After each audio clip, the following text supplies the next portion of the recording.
Hello Python programming students, welcome back to Module 2, Lesson 1, Practice and Explore Activities. Sorry about that, I made a mistake when I typed it out last in Part 1. This is Part 2 of the video as you're creating your first Python programs and learning how to use the online GDB environment. So, before we finish up our discussion with errors, let's talk a little bit about programming style. Now I want you to listen very carefully because I'm going to ask you a question after I finish talking that you will need to answer as a comment in this particular program before you finish. And what I will do is I'll write the question out, but then then you will have to answer it down below. So, programming style. Basically, there are two questions that you want to make sure that you can answer yes to with all of your programs. The first question is my program readable? And what I mean by that is, can it be read easily on the screen? So what I've done in this particular program, there are several examples of things that make our code more readable.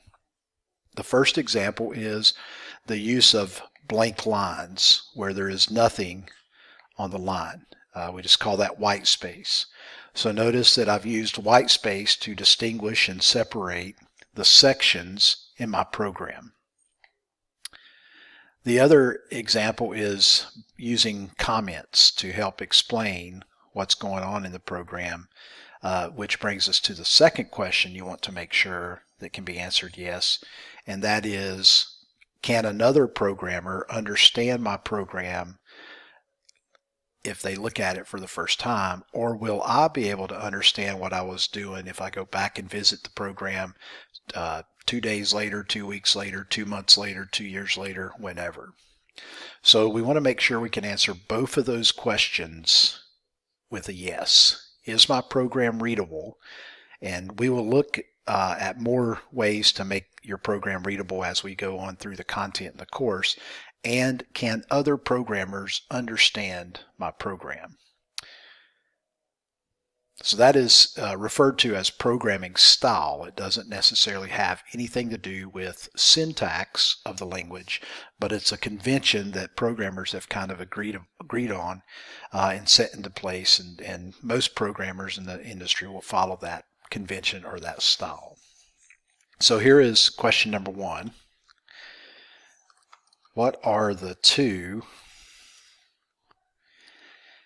questions that need to be answered yes with all of your programs? What are the two questions that need to be answered yes with all of your programs? So just go ahead and answer that below here on lines 29 and 30 in a comment, and that will be sufficient for that particular question. All right, moving on to errors. So we have syntax errors, runtime errors, and logic errors, as we were saying at the end of part 1. Well, in Python, you're going to get an idea as a programmer of what you want to know when errors happen and what you can do to fix them. So what happens if we try to print something and we misspell the word print? So let's, on line 31, I'm going to add this comment here. Later videos I probably will not include the in Python because we are working in the Python language. But what if we try to print something here? Well, if we look at line 19 and we look at line 32, we get a visual clue that something is different. So what is the visual clue that something is not correct in line 32? So answer that question down below. What is the visual clue that something is not correct in line 32? Okay, so after you've answered that question, go ahead and run it. And when you run the program, notice that we get an error, and the console output gives us some information about the error and where it is. So let's digest that. Okay, let's look at that and see what it is. All right, so first of all, we get the word traceback. Traceback is going to be in all your errors because it gives you the most recent call last.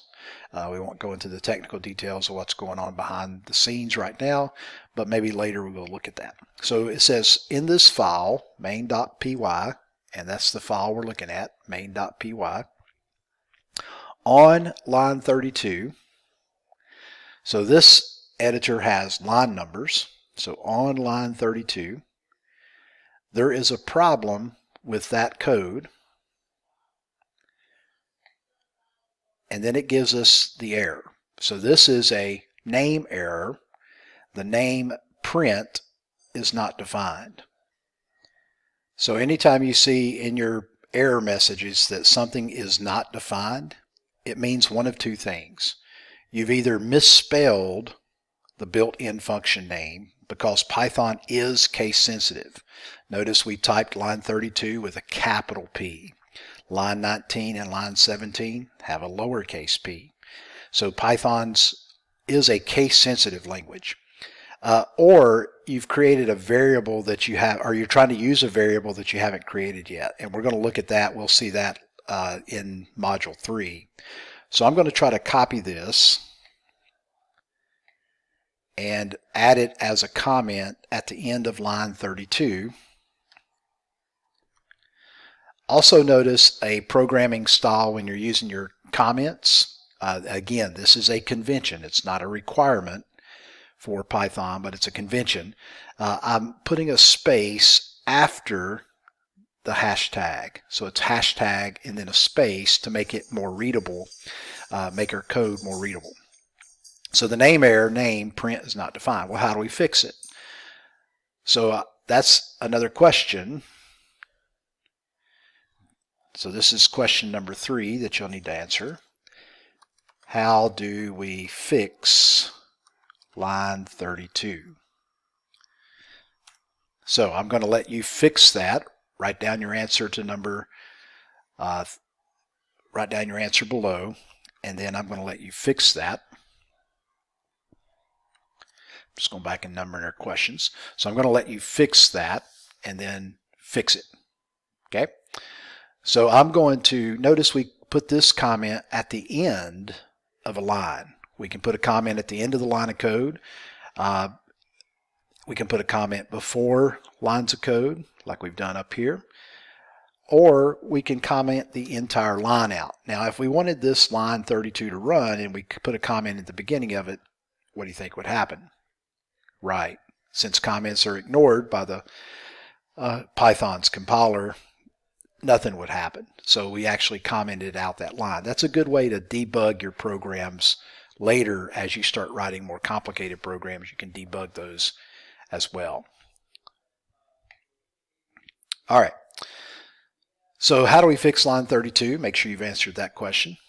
And what if we try to print something and we start the string with a double quote,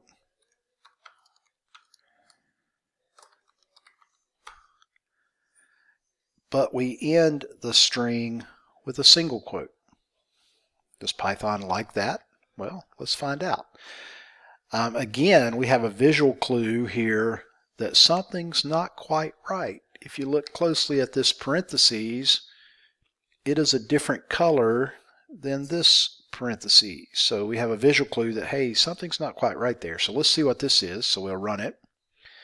And notice this says it's a syntax error. So we don't get the error, name error, but Python just calls this a syntax error. So I'm again going to fix this, or copy this, make it a comment at the end. All right, so that is a syntax error. So I'm going to comment this out. And again, I'm going to ask you the same question. How do we fix So this is question 4. How do we fix line 38? Now when you answer that, there's actually two different ways you can do that. You can actually, remember we set up here that strings have to be either inside double quotes or inside single quotes. So here we use both double quotes for our string, but if I change this one to both single quotes and run the program, it still works and gives me the output. So as long as I've got the strings quoted correctly, then I am okay. If I start with a double quote, I've got to end with a double quote. If I start with a single quote, I've got to end with a single quote. All right, so finally we'll look at what happens if we forget a parentheses. So let's say that I'm printing another message out, and I remember the quotes, but I forget a parentheses. So if we try to run this, notice it says, oops, another syntax error, but a different message. So again, I'm going to comment here. I'm going to copy this error message. I'm going to comment it here. Paste it. So that is a syntax error, unexpected in the file while parsing. This one was an end of line while scanning the string literal. So it didn't find the end of line up here on line 38. So the final question that we'll answer here is, you can probably guess it, how do we fix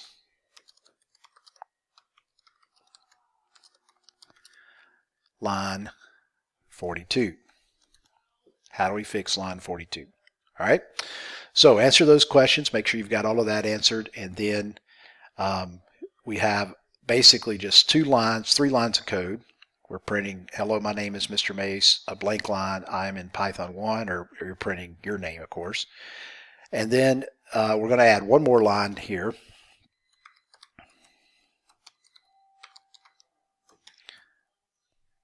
And let me just go ahead and capitalize that T. So we're going to add one more line here at the end of our program. So now we've finished our program, and again, we can save the program if we need to. It's still over here, Module 2, Lesson 1, Practice and Explore. And now we're ready to download the program and upload it into Canvas, or upload it wherever our teacher wants to be uploaded. So we're going to do this in the next part of the video. And so I'll go ahead and stop here. So this is the end of part 2 of Module 2, Lesson 1.